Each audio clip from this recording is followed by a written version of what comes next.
Picture this, you are a small business owner who just closed your first big overseas order. The buyer in Europe sends the payment on Monday. Your bank tells you, it's on the way, just wait 3 to 5 business days. Meanwhile, your suppliers want cash today. Your staff expect salaries this week.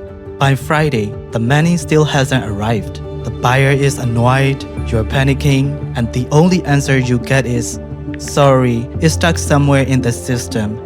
You did everything right, yet somehow in 2025, moving numbers from one database to another still feels like shipping gold bars across the ocean. How is that possible? And more importantly, if traditional banks are this slow and clunky, is FinTech really the fix? Or are we just building a shinier version of the same old system? Let me walk you through what we have researched. By the end of this video, you can decide, are we heading toward a fairer, smarter financial future or just a more high-tech illusion?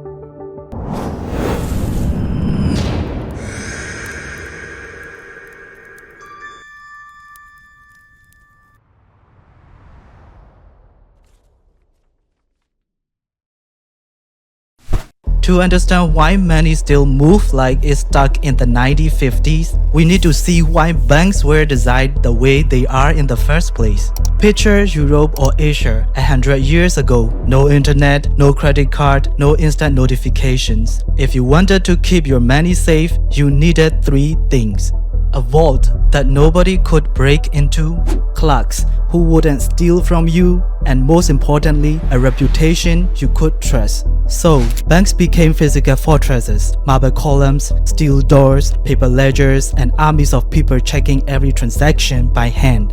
Why so many rules? Because if a bank failed, entire communities collapsed with it. Financial crises were not just a number on the screen, they meant family losing their life saving overnight. Then, the global trade exploded.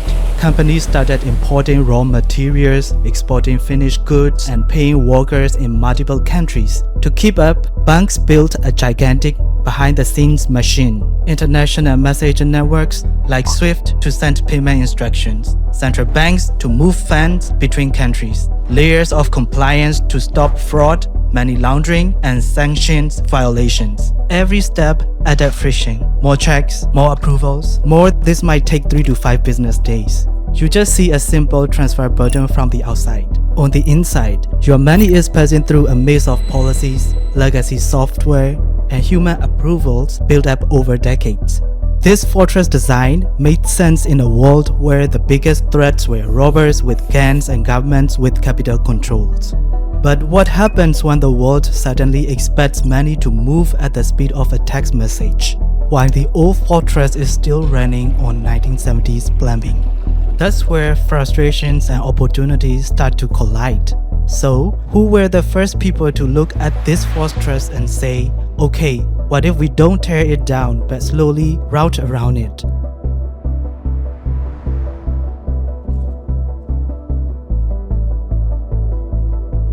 Let's go back to the example. Our small business owner, remember? He is making custom leather goods for overseas clients. The margin on each order is thin. One late payment can mean missing payroll, losing supplier, or canceling a new project entirely. His first big European client wires $20,000. By the time the money arrives, the bank has taken a chunky international transfer fee, the exchange rate is worse than what you see on Google, and the transfer took so long that he had to borrow just to keep the lights on.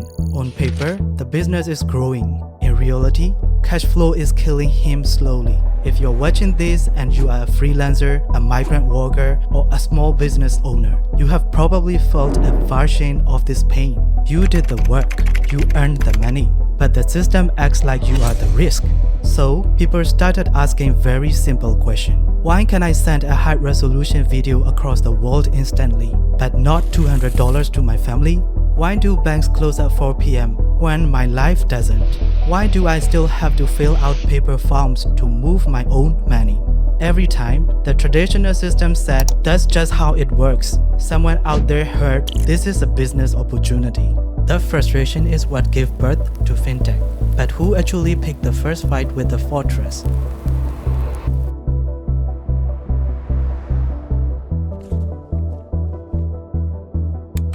You know, the first generation of FinTech wasn't trying to kill banks. They were trying to fix every specific pain point that banks treated as side features. Think of 3 big early moves. 1. Online payments. Companies like PayPal made it possible to send money online with just an email address. No branch visit, no wire forms, just a few clicks.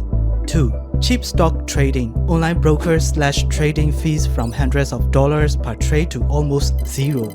You no longer needed to be a rich insider to buy a piece of the company.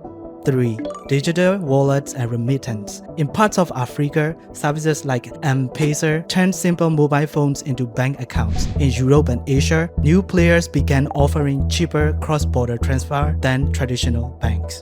What did they all have in common? They didn't rebuild the entire financial system from scratch. They plugged into existing pipes but offered a much better user experience on top. Cleaner apps, faster onboarding, transparent fees, well, most of the time. If you've ever used something like Wise to send money abroad, you already know the difference. Instead of waiting a week and losing money on hidden exchange rates, you see the exact fee, the exact rate, the exact arrival time.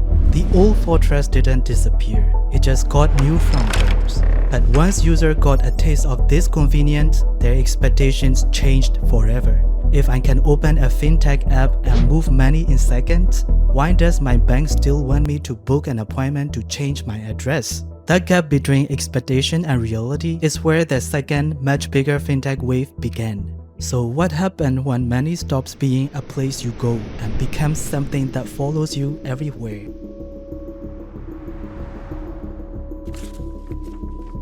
The real explosion came when smartphones went mainstream. Suddenly, you were not just accessing your bank through some clunky website. Your phone itself became your bank, your card, your wallet, and your receipt drawer all at once.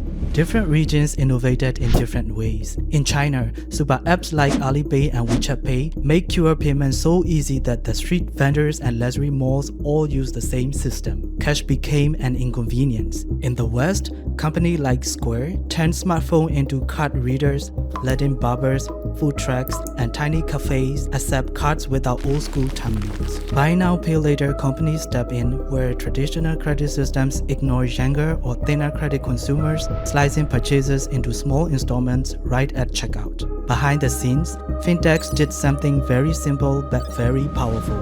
They unbundled the bank. This is the promise of FinTech at its best.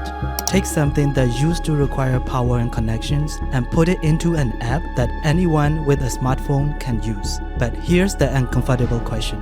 If FinTech is so revolutionary, why do most people still keep their mainstream salary, savings, and mortgages with old banks?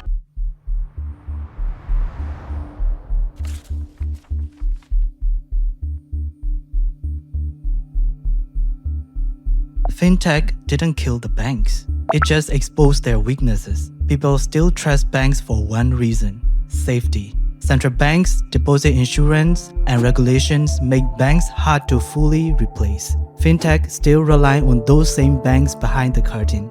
But once FinTechs get big, regulation tightens and the economics get tough. That's why many new banks struggle. Buy now, pay later players face rising defaults, and crypto platforms collapse when markets swing. So today, we live in a hybrid world. Banks supply the licenses and stability. FinTech supplies the speed and user experience. Which raises the real question. If this is banking 2.0, and what does banking 3.0 look like? In the next phase, your bank won't be an app. It will be every app. Ride-hailing apps offering microloans, e-commerce platforms giving merchants working capital, accounting tools automatically investing your extra money. This is embedded finance. But 2 even bigger shifts are coming. 1. AI native finance. 2. Programmable money. The real battle may not be bank versus FinTech, but you versus your own financial autopilot. Here's the open question, the what if.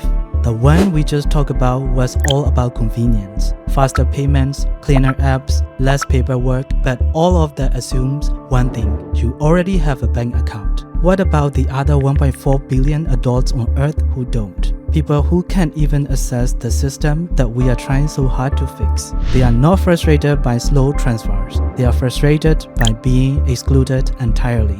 And that's where the next phase of fintech gets complicated. Because what if the real disruption isn't about making banks better, but about building a parallel financial system that doesn't need banks at all? That's the promise and the chaos behind crypto, stablecoins, and DeFi. Money that moves without intermediaries, finance without gatekeepers, system that anyone anywhere can join with just a smartphone. It is a much bigger, messier, wilder story. Maybe one for another day. Look, all of this is moving insanely fast. And obviously, none of this is financial advice. It's not about predicting what to invest in. The real lesson here is about how to see the world. Because the next billion-dollar idea is probably not going to come from some genius in a lab coat. It's going to come from someone, maybe someone like you, hitting a point of pure, raw frustration, standing in a line that makes no sense, paying a fee that shouldn't exist, using a website or app that feels like it's stuck in 2007. And instead of just accepting it, you pause and ask, why does it have to be this way? And then, the most important part, you ask, what if it didn't? That's where every real revolution starts. If this sparks something in you, go watch our next video about Rebels and its insane evolution from drink to media empire. And most of all, stay cool and stay insightful.